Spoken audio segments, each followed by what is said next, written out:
We have a quorum. We have exactly a quorum, so we get started. So if everybody could just please stand for the pledge of flag. I pledge allegiance to the flag of the United States of America and to the republic for which it stands, one nation, under God, indivisible, with liberty and justice for all. Thank you.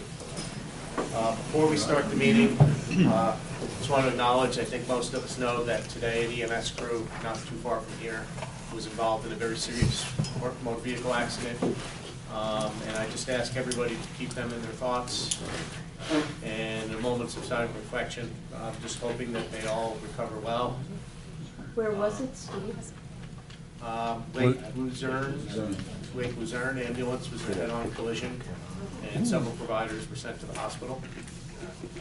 So it's been on the news, so everyone can just think good thoughts for their well-being, but for the well-being for them and for their patient. Okay, so I call the February 25th meeting of the Hudson Mohawk Regional EMS Council into session. And the first thing is to approve the minutes from the prior meeting. They were distributed. Lynn, is that a motion? That is a motion. Do we have a second? Second. All those in favor of any discussion? All those in favor of the minutes? Aye. Any opposed? Any abstentions? The minutes are approved. Okay, we have several excused members tonight. Maria Walker is unavailable. Dave Massaro, his alternative is Tony here. Was supposed to be here, I don't So see he's him. not here at the moment, but his alternative was coming. Dr. McHugh is excused, and Tracy Weir. All right. So we're going to start, I think, with the executive director's report. Tim, you're up. Good evening, everyone. Hopefully everybody has a copy. I'll touch on a few of the what I think are the most important points here. Just to let everybody know, we're thinking of ways of expanding our footprint here, and I'm always thinking of ways of doing that. And one thing we did this past month is we joined the Capital Region Chamber of Commerce. I have to give credit to Steve Gomula at the front desk, because a bunch of us were standing around one day just basically brainstorming and throwing out ideas, and that's an idea that came out. And I did some research. Long story short, we are one of the newest members of the Capital Region Chamber. And I think it's going to pose some excellent opportunities from us, from networking standpoints, from exposure standpoints, from employee training. These guys offer myriad opportunities for small businesses and small business growth. Also a way for us to get our name out there to, I guess I should say, maybe the non-EMS community as well as EMS agencies. Agencies like the Rotary Club, where we're scheduled to speak in March, or we're just waiting to confirm the date, Lions Clubs, Elks Clubs, so on and so forth. Just another way for us to get Remo's name and footprint out there a little more. I met several times with folks from Guildhall and EMS to talk about transfers of operating authorities, municipal operating or certificates. I'm not sure if they have decided which way they're going to go, but I guess I would advise this body to prepare for something to show up probably in the next month, if not in April. But somewhere within the next month or two, we're going to see some type of CO in action we're going to have to deal with. Upcoming CME, we're trying to resurrect the Remo CME program here. And I happened to attend an Albany County Sheriff Supervisors meeting where Battalion Chief Geo Henderson from Albany Fire presented a QA PowerPoint. And I actually told him after that I was very impressed with it. And the second thing I asked is, when could he do it for Remo?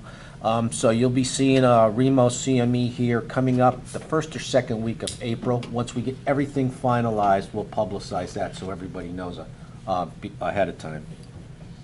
If anybody's looking for staff that need to become have staff that need to become CPR instructors, we're holding a class Saturday, March 16th. Still have a few openings there, so if you have anybody that's interested, just give the front desk a call and we can let them know all about it.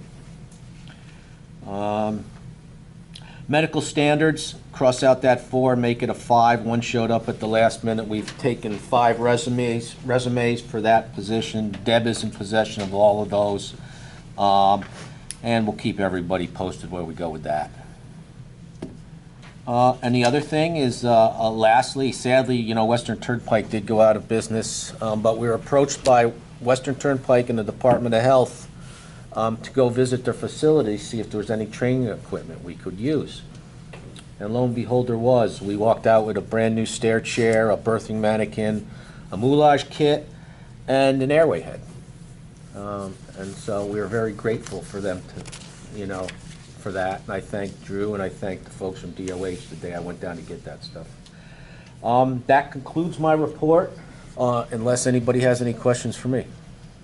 I'm looking out there because I'm waiting for the pizza guy who's late. Pizza guy hasn't found us yet. Found us last month. Any questions for the executive director? All right. Couple things under the chairperson's report.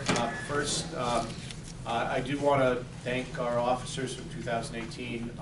I'm very grateful to have the opportunity to be an officer in 2019. But I want to thank Anne Marie, who was our chair for a couple of years. Lynn, who served as our secretary for a couple of years. Obviously, Lynn and Anne Marie both still very active in Remsco. But just I want to thank them for everything they've done. We'll have a more formal presentation for them a little bit down the road, but just a little round of applause.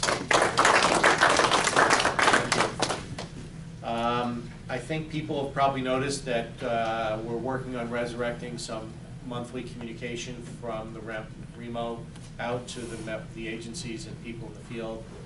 We put together what I don't know if I call it a newsletter, or we called it the Remo 2019 Midwinter Update, but the idea was to just start taking relevant things that may happen in a Remo meeting, maybe happening in EMS, put them on a piece of paper with some links, so you can click on the links, get more information, but also put together a calendar of events. So you'll notice there's a calendar of events that include, and the calendar events basically includes what Tim and I were able to pick up just by reading through our email and a lot of the things that we know about.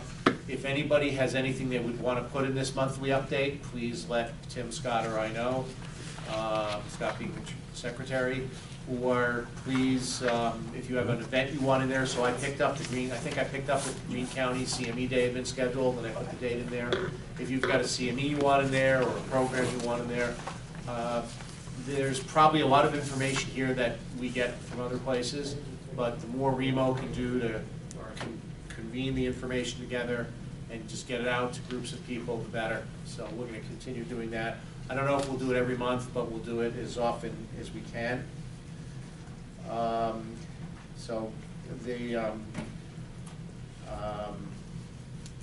think everything else will be covered later. We did have a meeting earlier today of just the new Remo officers with the medical director and the executive director. We're going to get together probably every once in a while just to talk about ideas. We shared some ideas on things that we'll bring forward over time to the Remo. And I think that would do it for my report. And so the next thing up is the issue discussion of the Guildwood EMS course sponsorship application. I think Tim, who must have stepped out to, has a presentation for us. We have in front of us, and I believe you all should have been, when you picked up your handout, picked up a class, a DOH form that says New York State Department of Health, DOH course sponsorship, looks like a word's cut off, but ACT survey.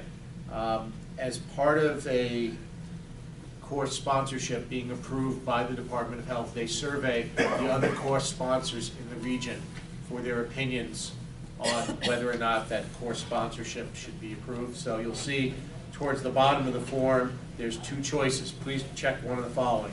I do not believe that approving this new sponsor will affect my ability to sustain a student body of a adequate size, or I believe that approving the new sponsor will affect my ability to sustain a student body of adequate size. So we have been asked by the state to render an opinion on the town of Guildwood EMS, which has put in an application to be a course sponsor. I'll give you just a quick bit of history while we still wait for Tim to come back. But the Western Turnpike Rescue Squad was a course sponsor and did teach EMT classes. They're gone now. Town of Guildwood has put in to be a course sponsor, presumably to teach in a similar manner. And Tim, Mike, is Tim headed in, or? He is. Okay. Just taking care of the pizza money. All right. Is there something else we can do while we wait for Tim? Okay, so Tim's back. So Tim, I don't know if you're ready to go. I just told everyone about the course sponsorship discussion and that you were gonna make a presentation. What I did is, I'll come up there, just, We'll get out of the way here. well, I just made a few, slides for you guys.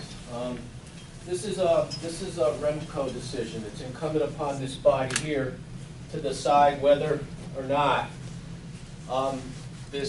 you support this course sponsorship application. It's your decision to do that. The Remsco will decide whether you endorse it, you do not endorse it, and then I forward those results to DOH, which ultimately decides whether they approve it or not. I'm staying out of this. I try to be impartial, but what I thought I should do is present you guys with some facts, so hopefully this body can make an informed decision. So once again, all Remscos are tasked with approving course sponsorships in their region. I think I said everything that's on this first slide.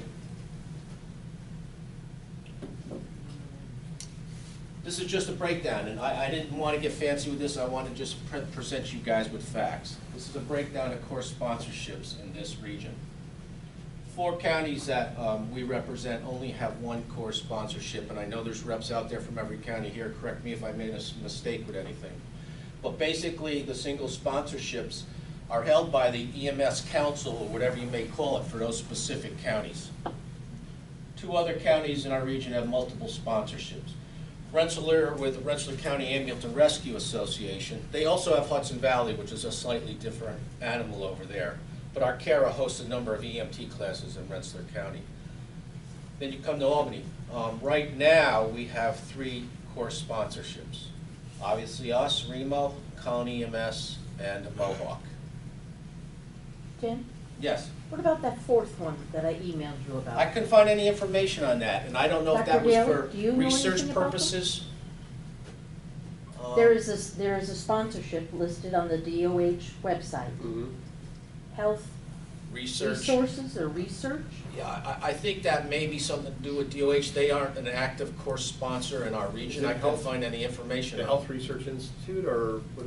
Yeah, that sounds about right, but That's HRI. They may hold the That's- sponsorship to do things at vital signs. it. Yeah, they don't Maybe provide, they what don't well, provide training. neither one of Yeah. us knew the answer and Yeah, didn't know where to that's- find it. You found that on the DOH website? Yes, course sir. sponsorships? Let me see if I Yep. can find it. Because I said, who's this? Okay, so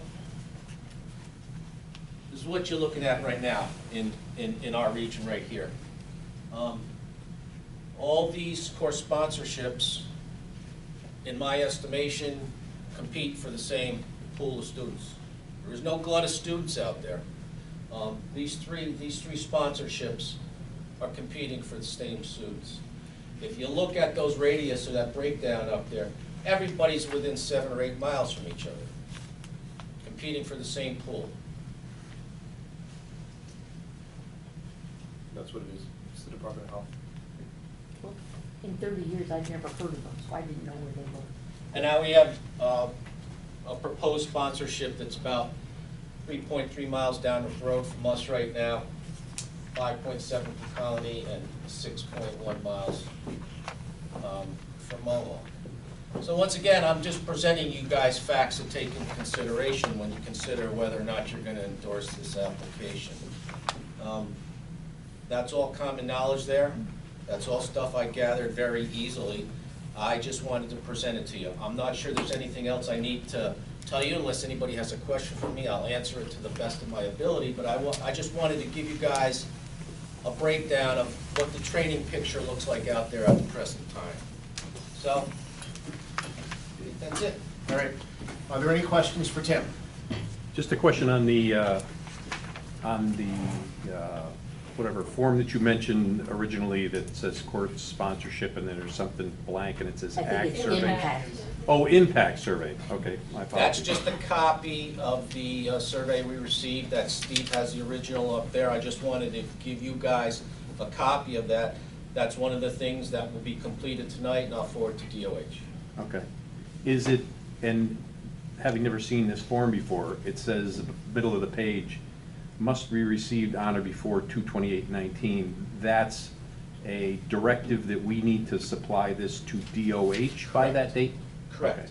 If you don't, what happens is they'll go ahead and just make the decision without people Input. who. Correct. We're not bound to do anything, but if we do it, we have to do it tonight. Okay. Or by 2/28.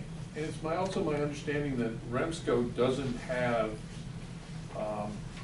because they run their own course sponsor and because they're competing, they don't actually approve it. They're allowed to give their input, but Correct. they very, very clearly cannot approve it or disapprove it. They are only allowed to give their opinion. Correct. We are simply giving our opinion on the question. Correct. Or being asked to give our opinion on the question, will this affect our ability to sustain a student body, or will it not?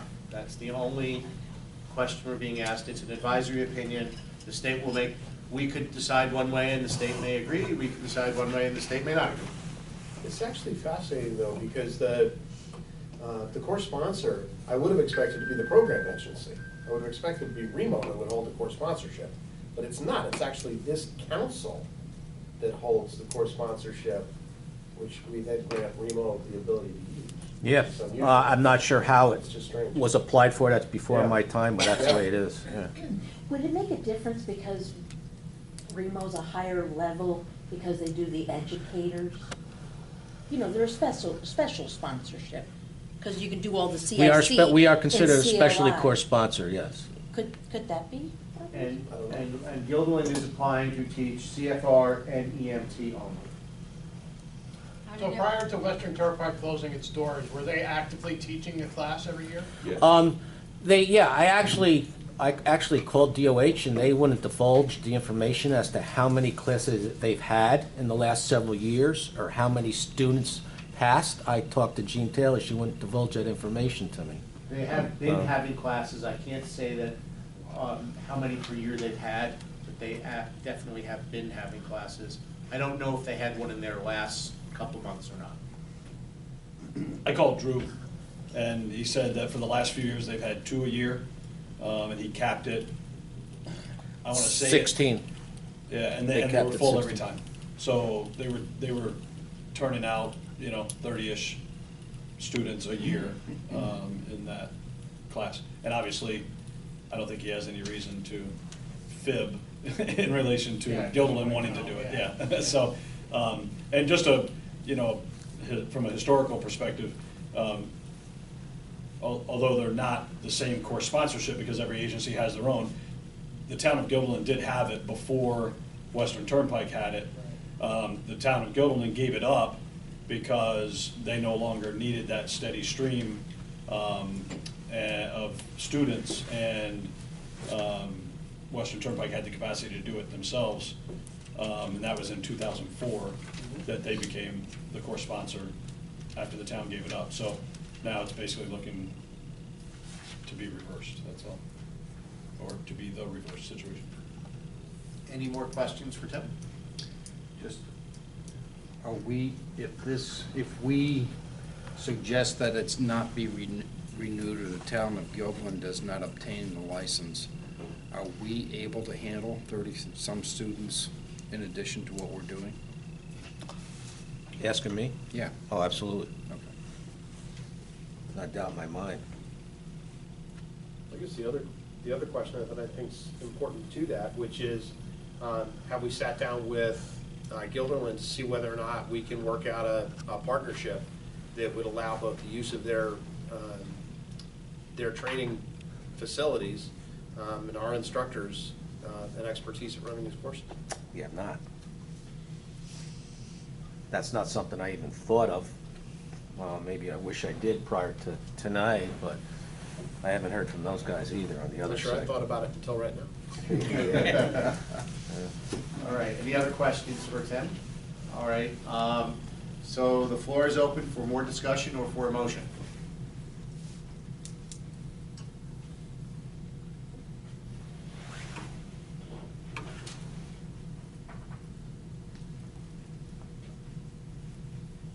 Okay. I- Second motion. Scott? That we approve the sponsor, that we check box 1. I'll second that. Okay, so now we have a motion on the floor. Is there any discussion? Okay. I think actually that, that the idea that we vote to pass this and continue a legacy course sponsorship for CFR and EMTs is an important thing for that community. But at the same time, we see how we can pursue as many opportunities as we can to partner with Gilderland, because I think, given the fact that we have a much more extensive course sponsorship than they do, it provides better opportunities for both. A significant amount of potential cross-pollination. Great comment, thank you. I agree. I think just to explain why I made the motion, I think that checking the second box is not necessarily an accurate statement. I don't think that keeping them or having them have a course sponsorship over there is going to adversely impact our ability to continue to attract students. Western Turnpike has had a course sponsorship there since 2004. I don't know how long Gilderland had it before that. Remo has always been successful at managing EMT classes. So I don't see that as an accurate statement that it's going to somehow adversely impact our ability to fill classes. You know, from a business model, obviously, I want to see the Remsco and Remo succeed, but I'm not sure that if we're going to take an action, I don't think the second one's Well, appropriate. we've actually held courses in the past through Remo at Turnpike for other agencies in partnership. And I think continuing that moving forward would just make sense. Great, okay. Any other comments or discussion? All right, then, all those in favor, please say aye. Aye. All opposed? One opposed. Are there any abstentions? Okay, the motion carries, and we will check that appropriate message back to DOH. Okay, next up is the operational reports. First up is our medical director, Dr. Taylor. Probably the most important operational thing for us to recognize this month is the change in the process that we're undergoing with strokes. The region issued an advisory on stroke destination, as well as an algorithm for how to make that stroke determination or stroke destination determination last month. We've also issued training that's available on the Remo website. And actually what we've started doing when patients are being called in to the medical control line at the Med is walking people through the use of the FastED app, which, while it still has not been updated, although they promised me it will be updated someday, is actually a remarkably easy tool to use once you've used it once or twice in practice. So I would suggest that everybody download that, play with it a little bit, come up with some different stroke presentations and see how that works. Goal here is frankly to make sure that the right patients go to the right facility at the right time, and at the same time that every patient that's suspected of a stroke does not need to go to a comprehensive stroke center. There are patients that don't belong at the comprehensive stroke center. There are patients that aren't severe enough to belong to the comprehensive stroke center. There are patients that are outside the window for any interventions.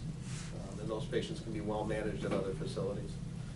So the goal is to make sure that we can use the resources of the endovascular team at Albany Med to rescue strokes when physically possible, and at the same time we don't overwhelm the facility. So that policy was written by folks from Ellis and from a couple of different facilities within the St. Peter's system. I think is well written, and the algorithm has been pretty clear for people to understand along the way. The one thing I do have to apologize to this group is the training got uploaded a little bit late. Took a little bit longer to get that training together than we had anticipated. So there was a little lag between the advisory and the training, and that I certainly apologize for. But I think that's one of the most important things that is going on right now. From that, if it's all right, I'll just roll right into some REMAC notes. One that's important for us as a region is that Cooperstown Bassett is no longer a level 2 trauma center. They're now a level 3. They've had some neurosurgery changes. I don't think it's going to affect us significantly, but recognizing what's going on in regions around us is pretty important. You know, Steve started this out with a crash that occurred in the Mountain Lakes region, but still, those are our brothers that got hurt. We lost an ambulance service a couple weeks ago in Fulton County, and that is impacting our region somewhat. And now we've lost a trauma center in a local, in a neighboring region. We need to watch these things and see how they're going to impact us and make sure to pay attention to them. So all of these things ultimately do bear fruit here. We did have one demonstration. We don't like to do proprietary things when we can help it at the REMAC. We did have an interesting presentation from a Zoll product from the Remsco Systems, which is basically a plunger decompression compression device, which we all really, I think, enjoyed the presentation. It was very interesting. Probably the most interesting thing was the fact that it was a cardiac arrest survivor was one of the people that presented it to us. He, however, was not rescued with the Remsco Systems device, which would have been a great marketing tool for them. But everybody seemed to like the device. But at the same time, we're just sitting back to see whether or not there's actually any solid data that says more people survive with this because of the device rather than because of a new gizmo that's interjected into a system. Something we call a Hawthorne effect, which happens anytime you add something new. People will work differently because there's something new. But anytime there is some opportunity to learn or try new things, and we think people should look at them on a regional basis, we'll bring them on in for people to take a look at. This was one that some folks from Zola brought by for us to look at. So we'll see what comes next. So, thank you. Thank you, Dr. Daly. Any questions for the Medical Director Academic Committee REMAC report? Okay, Treasurer, PJ. You have the report in front of you, so I'm not going to go over that. Just want to advise the council that I did meet with Dave and Tim, and we're looking at reformatting this report as we move forward. It's a little inconsistent in regards to the budget that we present, and one of the ideas that we came up with, actually Dave had a good idea, is that we may make 2 pages of this report. One will be training, what's happening in training, the financial reporting for that, and the other one will be the operational report, and then put them together as it relates to the budget. So now this won't happen overnight. It'll be a work in progress, but however, I think it'll be a little bit more transparent for all of us and help us to guide us as we move forward. Thank you, PJ. And I think we had agreed that in the previous meeting we would try and send the budget report out in advance of the meeting. Is that right? I think we just forgot to do it, but maybe in the future we can send it out. You mean the finance report? Yeah. Yeah, I usually do. I just got it late today. Okay. I didn't have a chance to send it to We're gonna everybody. keep trying to get it out so people can read it before the meeting. Thank you very much. Okay, we QI update tonight. Deb Cups is with us. Welcome, Deb. And she's presented, she has a written report, but she can talk a little bit about the work going on at the QI committee. All right, so same as PJ, I won't bore you by reading the report. Some key points is that the QI committee was reorganized just roughly a year ago. Dr. Tom Williams is now the director. Some things that were of key importance to me, I think of it as an integrity issue, or my word, is that we hold a QI meeting every time that there is an academic and REMAC scheduled, so that'll be 6 times per year. And those meetings have been held regularly, even if Dr. Williams wasn't able to be present. There is now a regular agenda that's being followed that's listed in your report. So getting down to those items, the major project is CARES. If you haven't heard me screaming about CARES prior to this, it is the Cardiac Arrest Registry to Enhance Survival. You can think of it as an extension of Mission Lifeline that kind of documented STEMIs. This now documents cardiac arrests. There's both an out-of-hospital component and an in-hospital component on the data collection form. I did include a little bit of both comment about CARES, where it comes from, and what our local history has been with CARES. What I do want to say is that last year we were able to begin our first data entry. Actually, I should step back. Colony began with their first data entry at the end of 2017, I believe, or else the first month of 2018. We went and took a look at their process, how long it took to enter data, where they actually obtained, where and how they obtained their data, which is somewhat easier when you're only looking at one agency. And we were able to begin entering for Guilderland and the Albany County Sheriff's Department mid-2018. By the conclusion of 2018, we had started entering data for Schenectady County and Saratoga County, and we were also able to completely enter data for all of 2018 for Albany County. At the end of your report, there's several Udstein reports that can be drawn off of CARES. That's not the only thing that can be drawn from CARES, but with the data for Albany County, we did pull that together. And some interesting things with that listed in your report, but I will bore you by reading that part. We had 204 arrests in Albany County that were of presumed cardiac etiology. Of the 204, 14 were discharged alive, 12 with fairly decent neurologic status. 39.1% of these folks had bystander CPR. The benchmark per AHA, when I looked it up, was 40 to 45%. We had 12.5% of people in Albany County having had a public AED applied, and again, the benchmark per AHA was only 4%. So we actually did as well as in the CPR category and a lot better than in the AED. But rather than sit back and say, okay, we'll just let it go, we talked about what opportunities those may have. So we're looking toward a CPR marathon, and we conjured up the brand newest person coming into the QA meeting who agreed to do that. That's hard. So look for more information on that. Our ongoing projects are somewhat diverse. First was designating the hospital as a designation facility. When I took my first EMT class, they told me to put turned over to the agency who received the patient.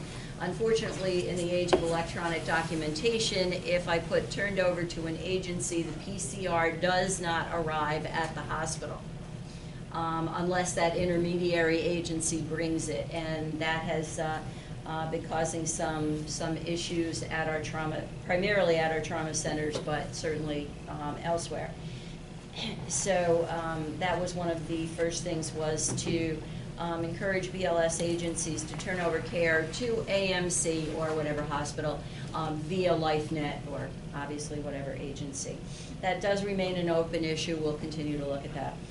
Designating one location on EPCRs for notification of strokes was our second ongoing project.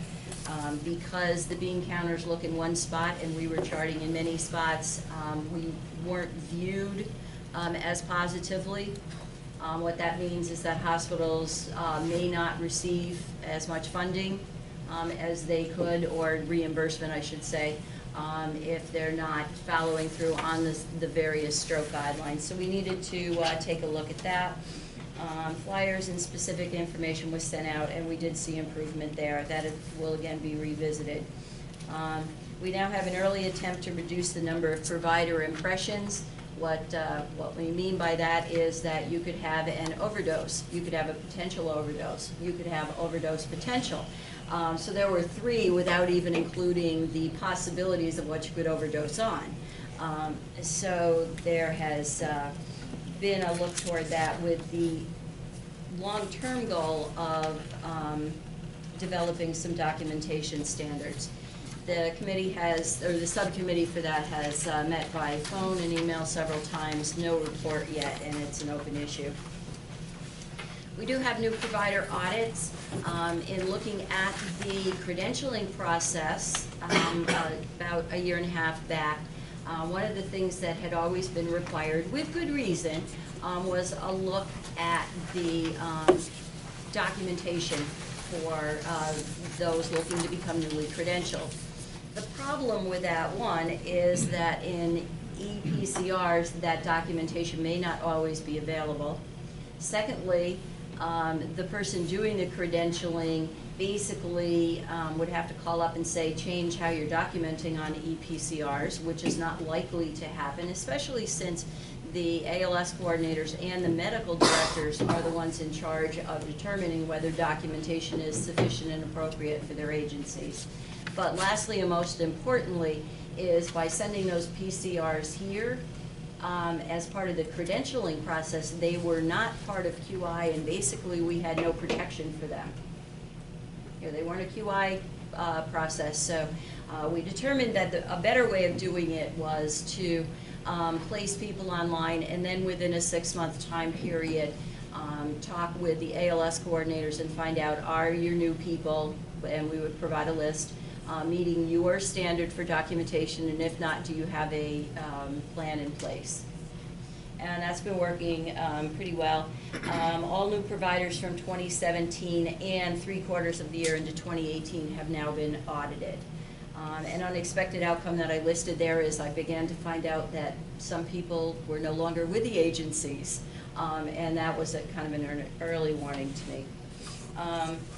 Some old business, which basically are things that we will have been done in the past and will review at some point in the future. First of all was ambulance parking. That was a repeat requested by the ED Nurses Committee along with benchmarking. So what is the common amount of time, or the average amount of time that an ambulance waits to turn over patients, not only here in the capital region, but in other areas similar to the capital region and in other areas of the country. So we'll review that. We also take a look regularly at the protocol exam results. Our first report was in June of 2018 for May 17 through 18, and we will of course repeat that in 19 because we had reason to change the protocol exam after 1 year. So, and I say by change, we took questions that were already in our test bank and just created a new but similar exam. New business, we do have the pediatric emergency care coordinator, and my counterpart is here. We did talk about that, and we will be following that through the QI committee. Wilton EMS has completed all paperwork and been approved for their PECCs, and there were 4 requests for applications for PECCs at our last QI meeting. And the FAST ED and stroke algorithm have been posted to the REMO website per Drs. William and Daly. And that's my report. Thank you. Thank you very much. Are there any questions for Deb? I'd actually just like to thank Deb for the chair's report, and just mention how excited I am the fact that we are there. We've been talking about it for a long time, and Deb put a ton of work into getting this thing off the ground, and beautiful job. Thank you. Any other questions, comments? Well, Deb, thank you very much for excellent work and report. All right. I presume no report from the CON committee, correct? No, there's no items before us. No, there may be in the future. Okay. We have no DOH items for information sharing. Information only, there are 2 course applications listed on the agenda for Greene County and Schenectady County. We have correspondence from both Columbia County EMS Council and Remsco delegate Steve Retzloff, both pertaining to membership on the council. And Lynn, I don't need to read those right now. No, I'm We'll going have to that as discuss part it. of the committee report. Sure. Committee reports, there is no report from the executive committee. There has been no meeting. On the finance committee, I'll just say that we have a meeting scheduled for the day of the next Remsco, where we'll be meeting with our financial advisor prior to the meeting to talk about our strategies going forward. So we'll have a report for you soon. On the New York State EMS Council, it did not meet this month. The one thing I will draw your attention to is in the midwinter update we sent out, there was some information on a federal government waiver program that is going to be experimenting with payment reform in EMS. It is called the ET3, emergency triage, treat, and transport model. There's a lot of information out there in the EMS press on it.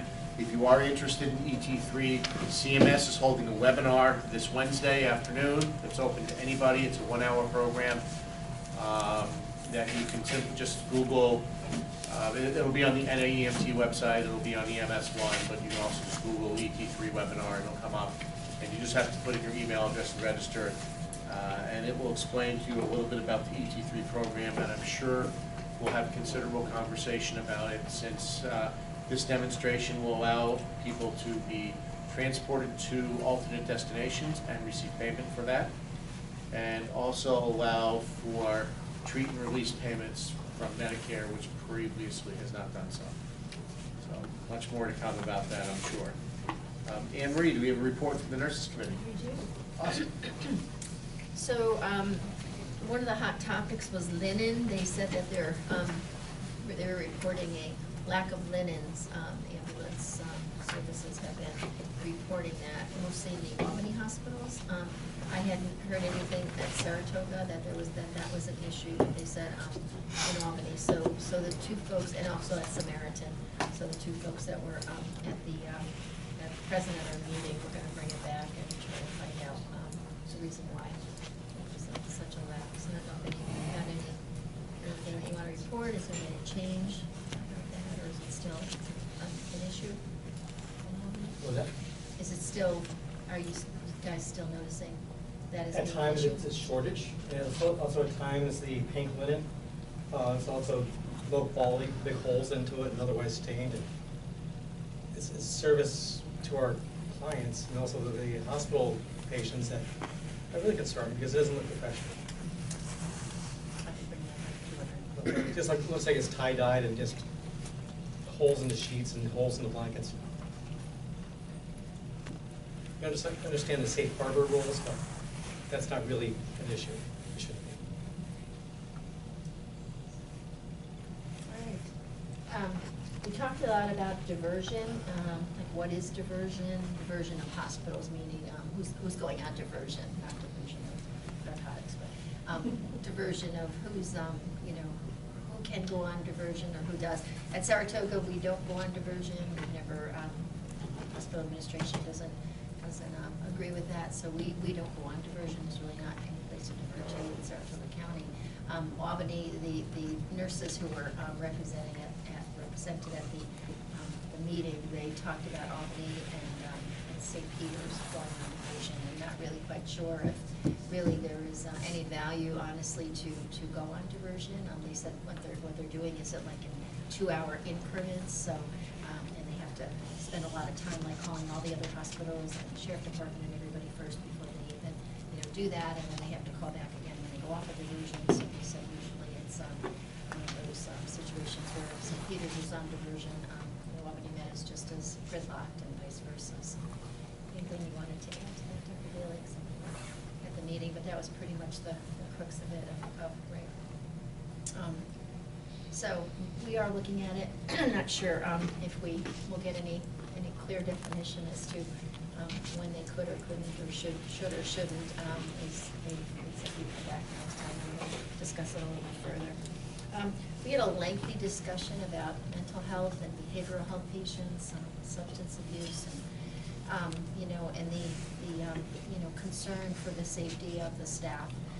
We all had a discussion about in every one of our hospitals where we've noted an increase. I know I brought this up and reported this out at some previous meetings that we have had, and it just seems to be getting more prevalent, and nurses getting more and more injured, and getting really getting hurt more worse probably than we ever saw. Nurses saying I didn't sign up for this, and nurses really not wanting to work in the ER for a lot of those reasons. I mean, they're just every day we're encountering patients punching and kicking and spitting and biting, and it's really, of course, we're documenting it, putting it in incident reports, and reporting it up through administration. I think what we see, we're trying to increase security. I know some of the hospitals have some security present, most of them have security presence, but we're looking at police presence, if we can get that in some of the other ERs, especially on the night shift, where we seem to see that a lot more. There's a lot less, less support, a lot less people around, but it's a concern, and as a nursing, leader at the hospital, we're seeing it, and that's one of the things that nurses are saying. They're just, it's a lot safer to go to some of the other physician practices, or maybe some of the urgent cares where they're not seeing, as much of this type of patient. So we're seeing patients, or nurses, kind of transition to some of the practices that are, have these less population patients. I know we're all encountering it. You guys are the ones bringing them in, and you're the first responders to see these patients, and we're not quite sure what the answer is. Police are bringing them more and more in as a pickup order, and it's just kind of interesting. I think we're going to see more and more of it as we look at the Suboxone that's out there now, and then the physicians getting their X number in the ER and being able to say that they're Suboxone centered. We're probably going to see more of that. So that was more of just kind of a report of what we're encountering, but certainly are seeing the same things. We talked about the pre-hospital notification system and Pulsera. It's still out there. It's still on the table. Dr. Daly, if there's any update that you want to give, really, hasn't really moved or gone anything? No. Okay.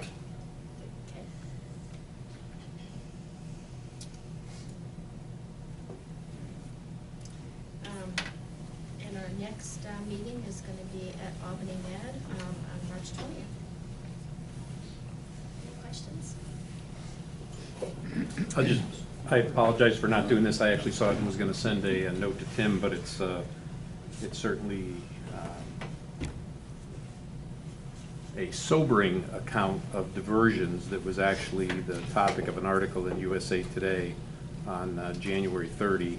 And, I would assume you can get it online. I happen to see it in a print form, but it's again, a sobering example of diversions gone wrong and how that can affect survival, or in this case, adversely affect survival. So it's certainly a topic that's out there in the nation as well as locally. Hospital diversion or narcotic diversion? No, hospital diversion. Thanks very much. Are we ready to go? We really did discuss this at the nurse committee, but several of the hospitals attended a put on by Iroquois, and it's about alternative use of narcotics in the ER. So they were looking at alternatives, giving more Toradol, some of them using ketamine, some of them using some blocks, some lidocaine blocks. You can certainly speak probably more to that, but there were like 15 hospitals represented at the first meeting. So each hospital was charged with designating a nurse leader and a physician leader from their organization. So Albany Med, St. Peter's, Allison, all the regional hospitals, Saratoga, Glens Falls, and we met in the first meeting was out in Syracuse, and we met out there, and then so it was like the western part there, Midwestern, so it was Syracuse, Utica, and then the second meeting was in Albany, and we really discussed a lot of the alternatives and different physicians and some different practices as to what we could do so that all the hospitals would be kind of on the same page, so that we would be doing giving like say Toradol, looking at the other things instead of using narcotics, or and that we had the five, and I don't have notes to this. I'm saying this off my top of my head, but back pain, dental pain, headache, abdominal pain, and musculoskeletal. So they were the ones where we see the most patients being brought in seeking narcotics. So we're looking at the alternatives to do that. And the protocols have been put in place, and we're all kind of charged with starting to initiate that. So if they do go to one hospital and seeking going to another, it doesn't preclude that the physicians still can't make the final determination to be able to administer narcotics and give it if they feel that it's necessary. All cancer patients are excluded from this, obviously. So these are the patients who come in more with the chronic pain. So program that Anne Marie just talked about actually was initiated by Colorado American College of Emergency Physicians, and it basically was pretty good evidence, demonstrates significant reduction in opioid prescribing and opioid use in the emergency department with relatively simple interventions. And I think the most important thing that it does is it asks both physicians and nurses to work with patients to alter their expectations. Broken bones hurt, your pain scale isn't going to go to 0, but we're going to try to make it more tolerable. And just that education alone makes a significant difference. That's one of the things that's being looked at by the Times Union's Prescription for Progress group, working group as well, because that really has been a pretty impressive program. There was another piece of that discussion, actually lengthy, in regards to the administration of ketamine, because nurses at this point still cannot administer ketamine sub-Q or IM or IV push. They're looking at being able to administer it as an IV in an IV mini bag, but the New York State Nursing Board states that it cannot be administered by a nurse yet. So several of us have already reached out to the New York State Nursing Board and trying to ask them to revisit this, and actually sending a letter on. That remains something that actually needs to be dealt with by the ENA, because the idea that the professional nurses that we have in our emergency department can administer ketamine and propofol according to an actual statement by the Board of Nursing, which impacts practice in hospitals, where the pharmaceuticals and therapeutics committees are responsible for making decisions about who can administer which medications, just doesn't make sense, and really is them overstepping their bounds of what they can do. Because the idea that a nurse can administer paralytics but can't administer a pain relief dose of ketamine is frankly not reasonable. And plus with ketamine, it's a very low dose compared to what we use for procedural sedation or moderate or deep sedation. So we always give a much smaller dose for pain, for chronic pain. And it does work in the hospitals that are using it. There's some of the hospitals in Utica and Syracuse that have already started using it. The physician is doing it. So, pharmacy is mixing the ketamine in small doses and in an IV infusion, but the physicians are starting it, and that's how they're getting away with it at this point. But hopefully that will change, and hopefully because it is, pretty effective when they do use the ketamine. And quite frankly, where we're seeing ketamine used with great success already is within EMS. The EMS community is doing a fantastic job of introducing it to emergency physicians across the region. So that's been very interesting to watch. And if you look at the protocol update that will be coming out shortly, we're continuing to suggest the idea of adjunctive ketamine for pain, but ketorolac is moving from a medical control option to a standing order with some parameters, but at a lower dose where it's equally effective to the higher dose but with less side effects. So we're clearly watching for alternatives ourselves, and we'll have Tylenol and ibuprofen as well at the ALS level if people choose to put it on their ambulances, thanks to a significant amount of work from some of our colleagues in commercial EMS. Thank you, colleagues in commercial.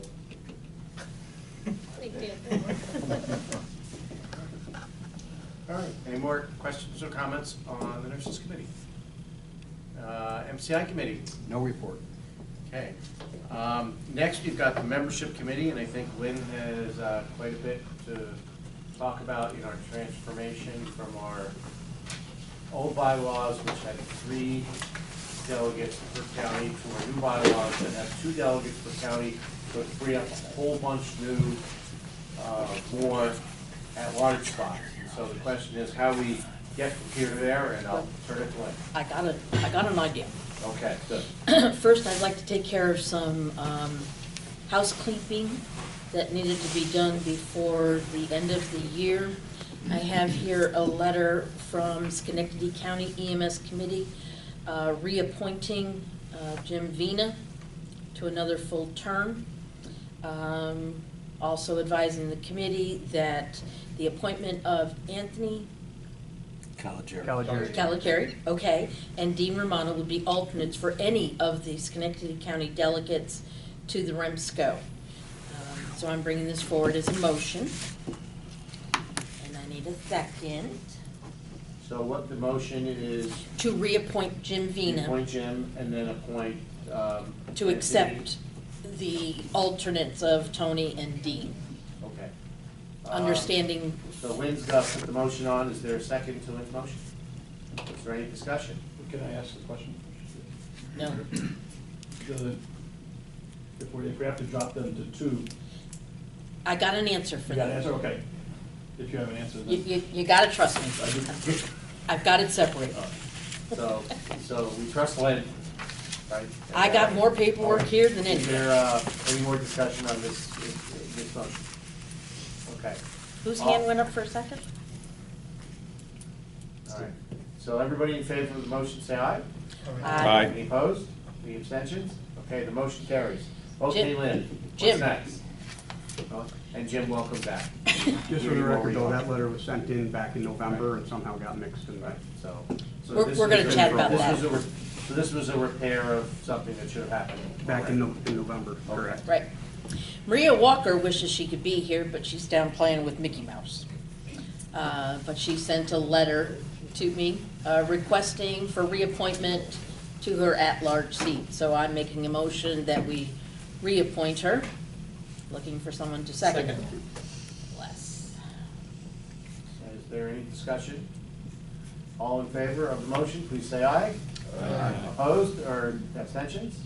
The motion carries. All right. Then we have Dr. McHugh, who couldn't be with us tonight, but wishes to be reappointed as an at-large member. Actually, he fibbed in here. He said he'd be at the meeting, and then he decided not to. So I'm bringing forth a motion to reappoint him as an at-large member. Is there a second? Second. Is there any discussion? All those in favor? Just on a question. Oh, wait, we got a question. All right, sorry. So he would not serve as a rep from the remake? Because on here it shows him as a remake representative, Yep. or,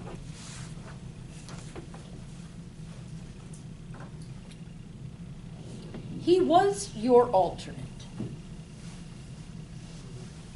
Oh, yeah, he was, honest. I have paperwork. Way back when, he was your alternate. Back when you were in charge at REMAC. So then, Okay. we kept you, and we made him come give reports for the REMAC, right? Sure. Oh, well, I've had an interesting conversations with Dr. McHugh about this. So, the way I read it, it looks like he was made an at-large member. So it's time Come to, on, Joe. Come on. Clean this out a little I think the medical director has a seat and then the chair of the MAC has a seat. in which case he's the chair of the MAC, he doesn't need to be it doesn't need to be an at-large, right? Does he get to move, does he get to vote though? Yeah. But he's not a member of the council. Yeah, he only gets to vote if he agrees with you. Well, that's fair. that's your own issue. Don't put that in there, okay? Scott, have you got the right provision of that So he bylaw doesn't up? need to be Yeah, appointed, just right it's here. automatic? Well, So technically, he wasn't one of the three that we kept in the new bylaws. We kept you, we kept Anne Marie, and we kept the BLS provider at large. And I had a conversation with Mr. Retzlaff that there is no such thing as a commercial at large anymore. And they did away with municipal fire department when Skip Mearns left. Okay. So, from the bylaws, notwithstanding anything contained herein to the contrary, said at-large delegates shall include the following, but not be limited to, at least 4 members affiliated with certified ambulance agencies, regional medical director or his designee, chairperson of the nurses committee or his designee, and BLS provider at large. it's the chair of the MAC does not have. Oh, so he's gotta be an at-large. So, Yeah, well, got it right. well, actually, that's how I read but it. the regional medical director is also an at-large. Yes, you are. Yeah, remember, because I reappointed you for 5 But it's a years, It and it is. was only 4? See, that, There's a specific at-large seat for the regional Oh, medical right, director. yeah. Yes. But there is not a specific at-large one seat for the for the chairman of the MAC, Specific so at-large is two different this things. application to be an at-large member is certainly appropriate, and it would be on the tracking list. He would not be listed as a REMAC. As REMAC. He'd be listed as an at-large.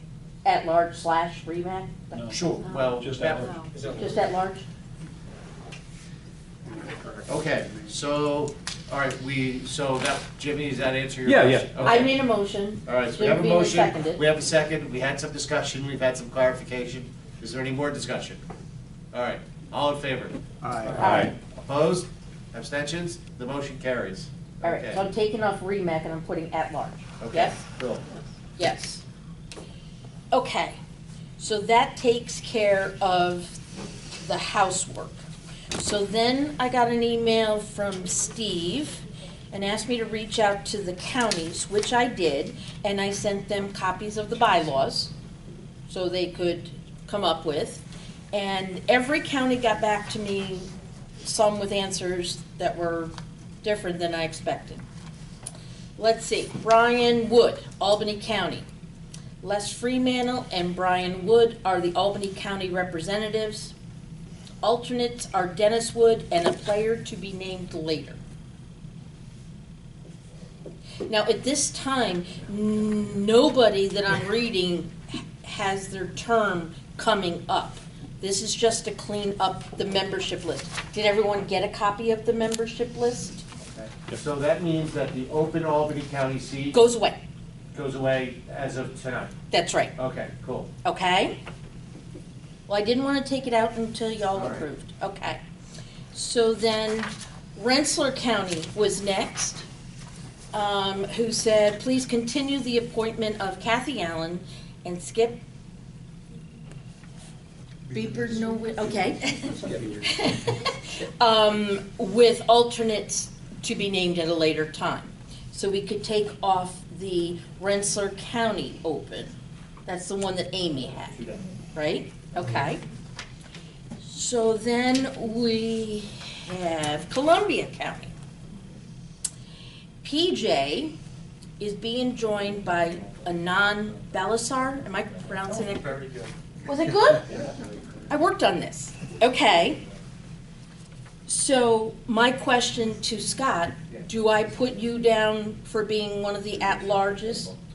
That would be my desire. Okay. Yeah, PJ and Scott, what about Ken Martin? Will he be looking for an at-large? No, a non-Turkish spot. Okay. All right. So Scott, you go down to one of the opens, but the chairperson asked that we do that in March. Well, I think for an existing member of the body, I don't think there's any reason why we can't do that. Okay. Tonight if you've got.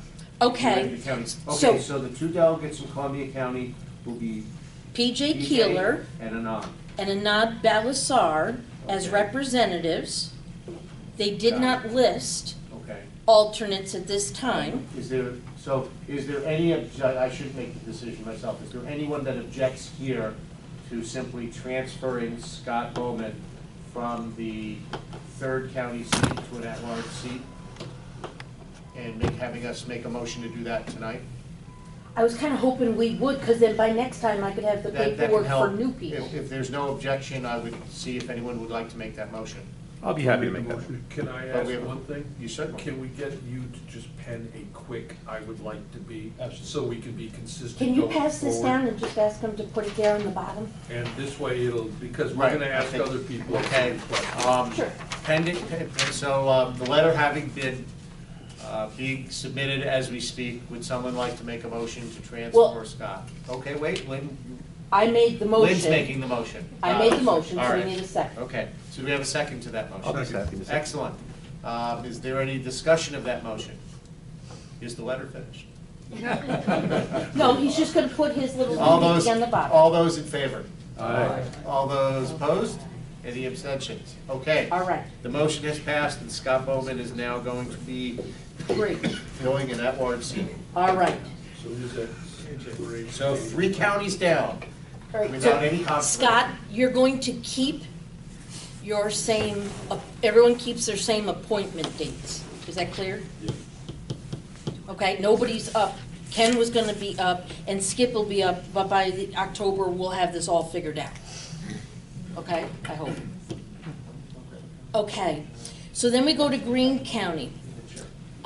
Steve sent me an email, and he, right now, is the only Greene County representative. The council is working on having a second. Aiden has decided to step back, but we need to leave that space open for another Greene County representative. And again, they don't have alternates at the present time. Okay, so are we getting a resignation letter from Aiden then? I will ask him for one when I So get for the home. moment, there will be one delegate from Greene Mhm. County and one open spot for Greene Greene County. County to be filled by Greene County in the near future. And there are other open ones going Folks, away. remember, when it comes to the county alternates, the county can appoint them one-on-one, or the individual representative can select their own. And that's why I sent the bylaws to each county, so they could see. All right, so we're 4 counties down. Keep going. Okay.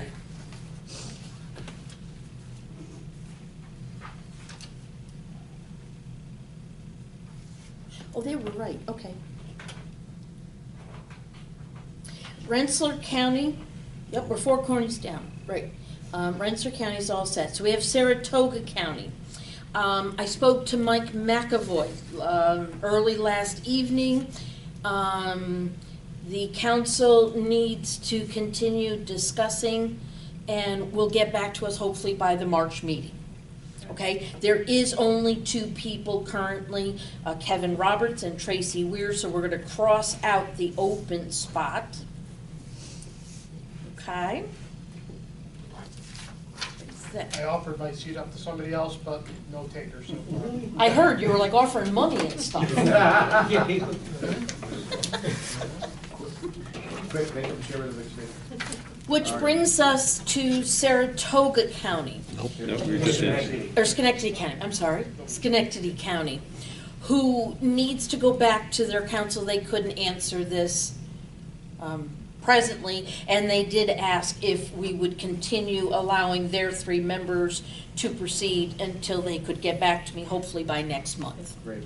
Okay, so the actions taken tonight, we have 5 counties that are now in compliance with the new bylaws, and 1 that will give us their answer by hopefully next month. And for that 1 county, we still have several open at-large seats, so it'll be very easy to transfer. So you notice I put them all there, so we have Yeah. 18. So it'll be very easy to transfer that 1 person forward. I'm just going to Great. ask Carol to remind us, how many of the at-large has to be ambulance? I think it's 4 of the at-large, correct? Because we have 1 per Correct. county. 4 must is be representing- affiliated with a certified ambulance agency. Right, for a total of 10? Right. I think 1 county rep had to be ambulance. Correct. And I think we have that, but I'm just putting that out there. Right, so shall include the following but not limited to 4 additional, Yes. right, okay? And if we look at our at-large delegates right now, Steve Retzloff is affiliated with an ambulance agency, Jeff Williams is, Steve Kroll is, Carol Grant is, so we've got 4 already. Oh, and the And one Scott Bowman thing, is, so we've got more than 4 at this time. the one thing to remember, when you're, the at-large people, you have to make sure that and at-large people are allowed to have alternates, encouraged. You have to make sure that your alternate represents the same community, population. So I ride an ambulance, Kathy rides an ambulance, so she needs an ambulance person. I ride a fire truck, you know, that kind of thing. So it's always equal. Did I do a good job of explaining that? No. You're kind of looking at me like, So, well, you don't have to. so do you have any other action items for tonight?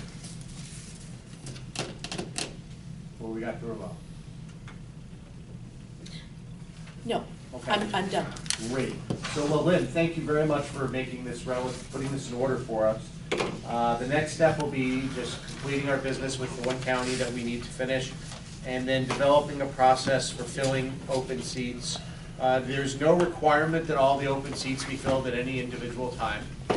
And the strong sentiment of the group last year was that when we fill open seats, we do it in a way that we encourage people to apply for an empty, for an open seat.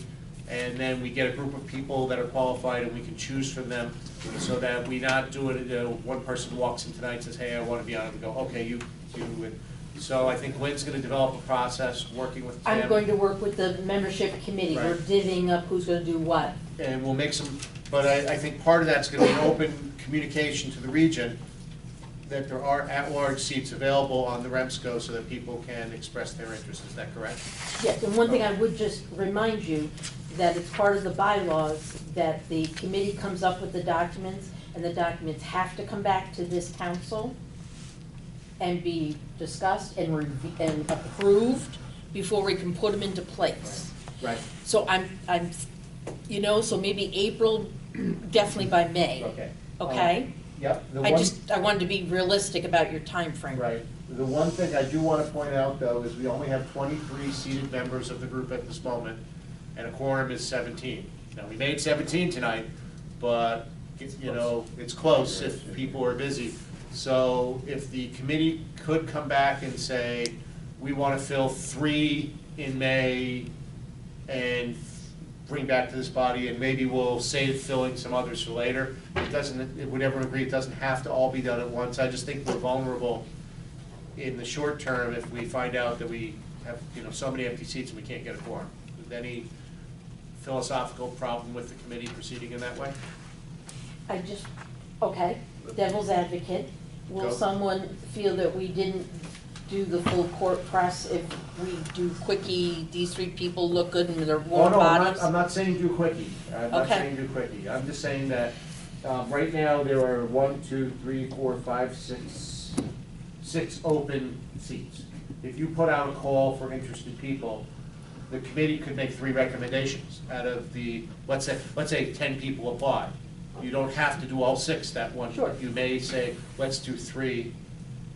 It just has to take place after this council has already approved our work, Correct, so we can suggest. correct. All right. Okay. I don't want anyone. So I think that if that concludes your report, I think I want to thank you. The membership committee has, the bylaws changes were a long run, and now the membership committee is working us forward. And Scott, you have a Just one kind of point of order. The three of the at-large seats are specified as the BLS provider, the nurses committee, the regional medical director. The other 4 that are named specifically are the ambulance people. So I don't think it's enough to say we have 5 of us that are ambulance. We need to be identified as such. So at some point, Okay. we don't have to decide. just that tonight, identify it but- on the list. You mean? Well, we need to accept that spot or express interest in that spot rather than just being a general at-large. So this is a at-large ambulance? Yeah. Right. So do we have to vote on that, or can we simply Well, mark it's people fine. that are at-large dash ambulance? Or should that be a bylaws change so we keep it in line with the 3 that are already designated? No, Well, I think we don't the need bylaws currently are in line. We don't with want to the change the three bylaws, we want to make sure our list complies with the bylaws. With the bylaws, right. I Yeah, think- I don't think we need to do it tonight. I'm just saying at some point, the people who are, Okay. those of us who are representative of ambulance Right. services need to make a determination whether or not we want to So continue to be representative of Okay, ambulance services. so I think, Steve, Carol, yes? Yep, And now Scott, yep. yes? And, Then we have the 3 doctors. and potentially one of the Schenectady people, I don't know what their affiliations are, Yes. but Yep, potentially. one of it'll that be an program. So- ambulance. okay, so we just need, thank you, Scott, for bringing that up, that's excellent, okay. Al resigned. 2 doctors. Should go to resign. Well, okay, I wasn't told he resigned. We told him he wasn't allowed to, but he did anyway. So the last thing I need to say. He sent a letter and resigned. Okay. Tim and I, we work very well together. But there was a little hiccup last fall, and it's not Tim's fault because he was just going crazy with the move and all that kind of stuff. okay? Which is why we had to clean things up. So Tim and I have decided all the correspondence for this kind of membership stuff should come to me, and then I give it all to him, so he has the originals Right. in the file Okay. folders. Okay, so now it takes 17 to get a quorum, and we're down to 22. So, everybody, please come next month. Seriously, I didn't know, when did he quit? Al now retired. So, okay. Next up, there is no report from the nominating committee because Anne Maria is also not here tonight. Brian, anything for, Brian was here, either he got really skinny or slipped out. Yeah, he got really skinny. I know there's Okay. like probably- 10 or 15,000 people without power in the county right now, so I think. Okay, we so might have Brian's slipped. busy with that. Has, He's Tim, emergency managing. Yeah. Tim, has brochures and notices gone out on the awards yet? No. Well, we have not received anything from the state because at the last Remsco meeting, nothing was done on this. But the peer committee, which is responsible for the awards, is currently chairless. So I will make a call tomorrow to the bureau and say, What's up? what's up? And Tim, maybe you could make a call through your chain to the bureau and say, my Remsco wants to get started, can you let us know? Well, because I'm sure he'll put it It's right about into the- place. It's about the right time. But we gotta get with it no, going. with no committee chair, December suddenly is March, and we haven't done anything. But So- they're still gonna want it probably by the 1st of June, right? Well, probably, so let's, The reality is, there's nothing that says we can't start working on it, we really that don't is need to. absolutely right. So, let's just go our. Okay, so after everyone's power gets on, I will get in touch with Brian and encourage him to. Well, you pay it, it's on I mean, there's not gonna be any, the Semsco hasn't made any changes to the awards, because they would have to actually take action. So my presumption is the Semsco action will be to continue them as they are, so, all right, cool. Okay, bylaws committee, no report, right? No. The patient movement committee, we'll assume there's no report since Brian is not here. Albany County report, Brian stepped out. Scott, do you want to give the Albany County report? Sure. So we've kind of reinitiated the, for lack of a better term, the Albany County EMS Advisory Group. I don't know if you want to call it that, but it's. Committee, it's the official name. But it's was that an official name? Yeah. Brian took that initiative kind of during the transition into his new job, and Dennis is heading that up now. I think the first meeting we had, maybe 6 or 8 agencies represented, and the last one we had a dozen or so. I think it's good. We're all coming together and talking about issues and ideas and problems and all this stuff. A lot of them we share similarly, whether you're commercial or municipal. This, for example, the Medicare Part B crossover payment cut is going to hurt us all. So we're talking about issues like that. So good stuff. Thanks, Scott. Columbia County? Yep, I'd just like to introduce Anand back there. He's the new Scott Bowman. And improved. And and an improvement, yeah. We'll all agree with that. So that's a good thing. A couple of things. I was interested to hear the conversation on the linens at our EMS advisory board. We had a little talk from Columbia Memorial that they have now contracted with a linen provider that puts chips in all the linen. So they can actually track, does it come back, does it not come back, how often does it get washed, but this ought to be very interesting. I can't wait to see where this goes. So we've reached, yeah, we've reached a new limit. And how clean is it gonna be if there's chips in it and, Can you just ask where in the linen those chips are kept? I mean, seriously, it's like, is it at the edge, in the center, you know? underneath their cookies or what? Exactly, not going there. The other issue is, we're working with all the agencies in Columbia County. 911 is our centralized point for OD map, and we're coordinating all the information from the state police, the sheriff's department, EMS agencies to make sure that, we're trying to make sure it's not duplicated, and so that's an ongoing effort. That's it. Thanks, TJ. Green County? Ricotta? Greene County actually just started with ODMAP as of last month. State Police, the Greene County Sheriff's Office, and all the town police are on board. They're going to make a presentation to the EMS Council next month in the hopes that we can streamline how the data gets entered, because our dispatch does not want to be involved. Ours didn't either, but. The preliminary thought would be that if you have an overdose and PD is not on the scene, it will be entered by an EMS provider. But if PD is on the scene, then they will take responsibility for entering the data. That's interesting to hear, because we're just beginning the OD map thing too. We haven't quite decided who's gonna put it in, but I can imagine where this discussion is gonna go, similar to this. Rensselaer County has also started or resumed our EMS task force, which Dr. Daly is also a member. We obviously, like other counties, have some agencies who are struggling, so we're trying to create a group of 4 for our Eastern Rensselaer County agencies who are still all volunteer BLS. So we're trying to come up with some plans about how to deal with them. And of course, they're the furthest from other resources, so it's a 30-minute ride to get out there to even try to give them some help. Our EMT class just began. We have 36 new students and about 15 research, so it's a sizable class. Next month, we're starting a core class for those of us who are going to need to research in the next year or two. We're going to spread it over a couple of months so that some of us can get there. And unfortunately, Rensselaer County has not yet made any of their new appointments, so we do not yet have a new EMS coordinator, so I am still filling in for that position. Thank you. Saratoga.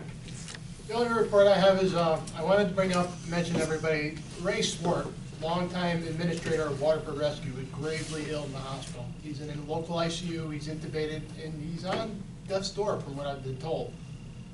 So just everyone, please keep him in your thoughts. Also, there's a GoFundMe page for Ray and his family to help with their daily expenses. It's under the title of Rally for Ray. So if anyone or anyone in your agencies feels like making a donation, it'd be greatly appreciated. That's it, sir. Thank you very much. And as Kevin said, please keep Ray in your thoughts. Our next meeting is March 18th. Our chairman didn't want to make any realignment of the Remsco members until he got the blessing of the full committee. So that is on the agenda for that, and he said he was going to be sending you a letter or something to that effect. We did get that today. Okay. That's all we got. All right. Can we just take a minute? A few years ago, Stephen, and I don't know where you want to put it in here, okay, before we break into talking about important politics, we had talked about having a committee here that would address sort of critical personal events for some of our key providers. And you know, Kevin talking about Ray right now, that really brings to the forefront. Yeah. So if we could just build that into the plan for the year to start up that sort of a committee, it would be That's a great idea. something we really ought to do. And would anyone like to make a suggestion in the interim if we, on anything immediate? I would love to see a donation from the Remsco for Ray, whatever amount everyone's comfortable with, but it would be fantastic. I think that would be appropriate. If someone wants to make a motion, that would be great. I think that'd be great. I'll make a motion that the Remsco donate $250 to. I second that. All right, third discussion? All in favor? Aye. Thank you, I'm very glad. How much was that, Scott? $250. Okay. Kev, will you send me contact info or somewhere we can direct it? Absolutely. Well, thank you both, Dr. Daly for bringing it up, and Scott for making the motion. Yeah, we had talked about putting together a policy so we have a common way of handling situations like this, and I've got it now on the list of things we need to work on. Thank you. Okay, new business. We have a Columbia County REMAC delegate replacement. Columbia County REMAC has endorsed the Columbia County EMS Council Greg Fox replacing Scott Bowman. And that's subject to the approval by the Remsco, so I would ask for a motion. I'll make a motion. Second? Is there any discussion? Already grilling of Scott. Albany County. No. All right, then all those in favor? Aye.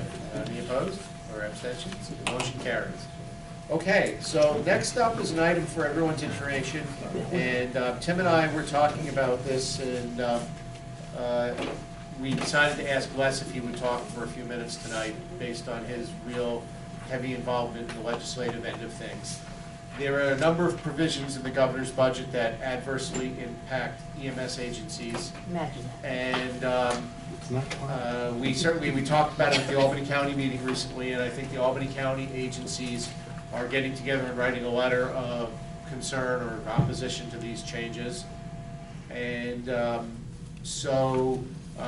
we thought, why don't we at least make sure that everybody in the region has the opportunity to know what's going on if they're not following the legislation closely. And so Les is the past legislative chair of the Remsco, but still very active in legislation through the United New York Ambulance Network. So let's ask Les to fill us in. So one of the things I do is an immediate past chair, Anya. 3 weeks ago, there was a budget meeting down in the state legislature for both the Assembly and the Senate. Our state association says right here at 35, it's going close to 40 now. We have the New York City delegation going back with us. We had close to 125 providers show up at the budget meeting 3 weeks ago to make an impact. As you actually can look through some of these reports, it's not looking good for EMS. On the back page, you can read through our statements. On the back page, we had one of our billing folks look at a fictional ambulance that has a billing of $1,085 for Medicare, or $1,085 for a patient on BLS rate, and $1,535 for ALS patient. You can read these individuals here, patient A, patient B, and patient C, and how much this fictional ambulance service writes off for each one of these payer groups. EMS providers right now on patient B, which is Medicare only, usually writes off $736.72. A patient with Medicare and Medicaid writes off an average of $736.72. A person with Medicaid only, $935.37 per patient. If they're ALS, you see the numbers there. It actually multiplies at an alarming rate. With the Medicaid rate in New York State being so low, we have providers throughout the state of New York on the financial bubble as far as being fiscally available to actually service their communities. Obviously, we look at Fulton County Ambulance Service as one of those indicators of what's happening right now, not only in that region, but also statewide. We encourage these agencies to actually look at their own budgets. It's one of those things where you may not want to do, but you really need to do. Look exactly what you're billing, look exactly what you're getting from Medicaid. Our association has lobbied relentlessly to state Medicaid, to OHIP, that New York State Medicaid right now, in order to bring us up to federal Medicare level, is $250 million a year, just to make us par with Medicare. Is that right now, they're taking away the $6 million subsidy money we have, $3 million state, $2 million federal, and the thing called the crossover piece, which means that a person is dual eligible for Medicare and Medicaid. Medicaid will pay some of the deductible that Medicare doesn't cover for. That's taken away, that's hundreds of millions of dollars from EMS, which a lot of these agencies, not just commercial agencies, all agencies throughout New York State are going to become affected by this. And it's not good enough actually having agencies right now sitting on the sidelines. We need agencies to actually right now become active and not only write letters, but visit your assemblymen, visit your state senators. Put face-to-face contact. Let them know exactly, using this thing, this piece of paper here, put your own numbers into it, make it personal. Show up to their offices. Tell them exactly where you are. You're their constituents. EMS right now is at a critical point in time right now that a lot of us will be going out of business. Fulton County is just the tip of the iceberg. It's not just them looking at a lot of volunteer agencies that are on the bubble. looking at some commercial agencies around the bubble. Now, not the bearer of really bad news, but I'm going to be the bearer of really bad news. Onion right now is lucky enough to have 3 lobbyists work for us. We have our own lobbyists. We have a lobbyist that are some of our partners actually contract with. We also have the New York City lobbyists right now joining us as well. So they're actively out there day in day supporting EMS. Not just commercial ambulances, but actually EMS in general. What I get from our lobbyist today is that Governor Cuomo released his 30-day budget amendments last week. This is an opportunity to change his original budget proposal from January. Unfortunately, in the past month, the state revenue forecasts have seriously declined with a $2.6 billion deficit predicted. The 30-day amendment proposed many budget cuts in order to account for the deficit. Over $1 billion came from additional Medicaid cuts, mainly focused on cuts on hospitals, but also other Medicaid providers. These amendments propose $190.2 million state share savings from an across-the-board Medicaid provider cut. This is proposed to be a 2-year Medicaid cut.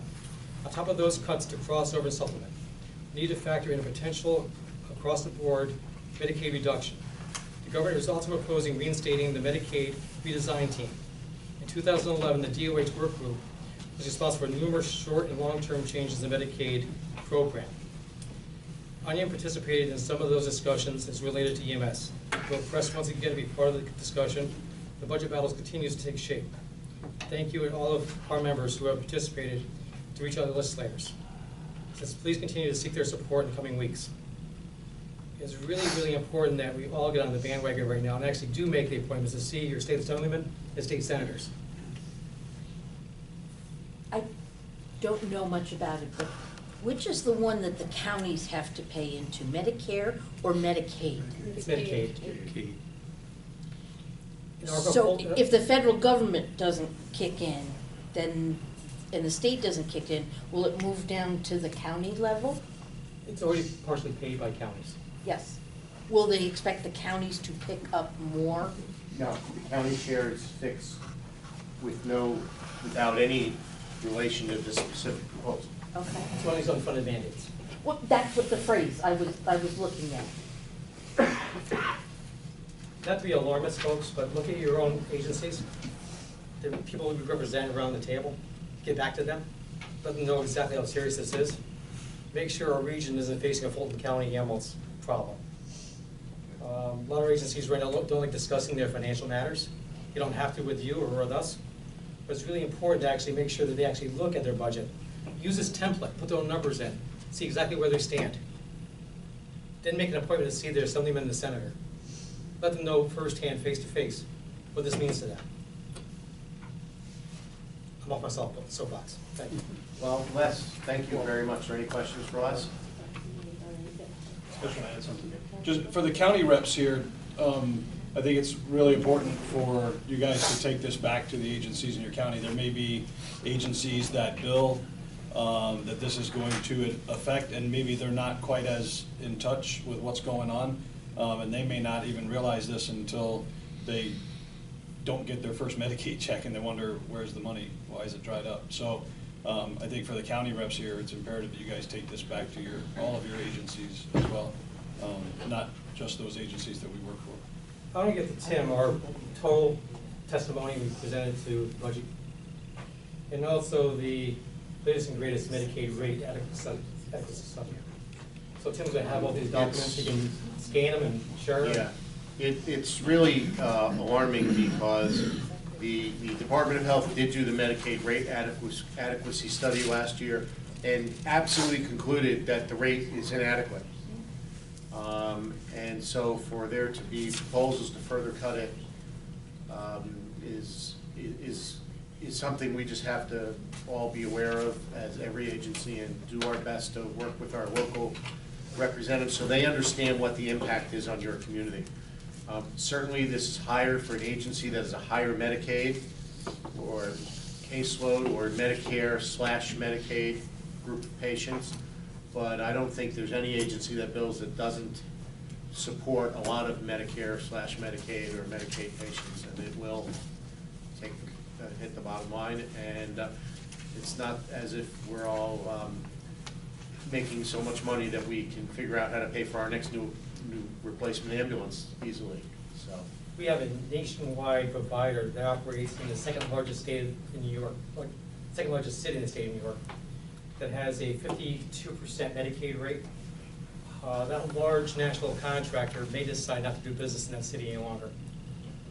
It's really important to make sure that these folks in the Assembly and the Senate and the governor's office understand that this really is a situation right now where it's a healthcare crisis. No, it's healthcare failure in some areas. Thank you very much. Would you come back and give us an update at the next meeting? Sure. And if there's anything significant that you would want Tim to send out to the whole council, just send it to him, you know, about, obviously this is all gonna happen in the next couple of weeks. April 1st. Right. It's gonna be really important, folks, actually, if you can make an appointment with your assemblyman and senator, make sure Tim knows about that. I can get that back to our state association, our 3 lobbyists, to make sure that's on their docket too, so they actually go back and actually follow up with these senators and something, to make sure that it's not just our commercial agencies are doing this. We have a close association, New York State Volunteer Ambulance and Rescue Association, for years. We're actually on the same page as far as those folks are concerned. We're reaching out right now, our state association is reaching out to all the Remscos around the state right now, to put this information before you, to make sure everybody's on the same page from New York State. Thank you very much, Les. Okay. Guildwood EMS course sponsorship, we've already done. Remo sponsored pediatric transport training. Okay.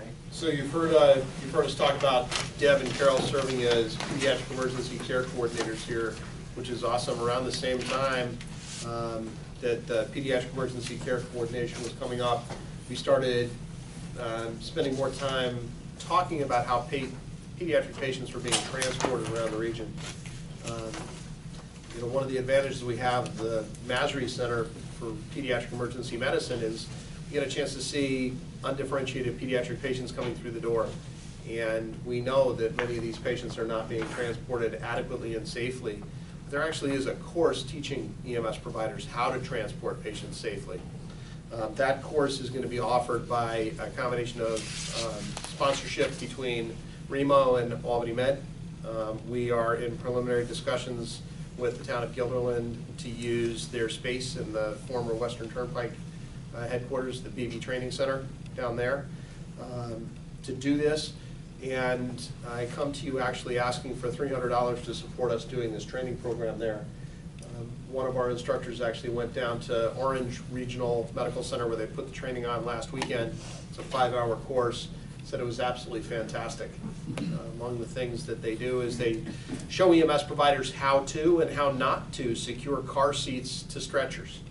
It's something that seems like it's easy, and actually it's not. The physics in the back of an ambulance are very different than they are in the back seat of a passenger vehicle.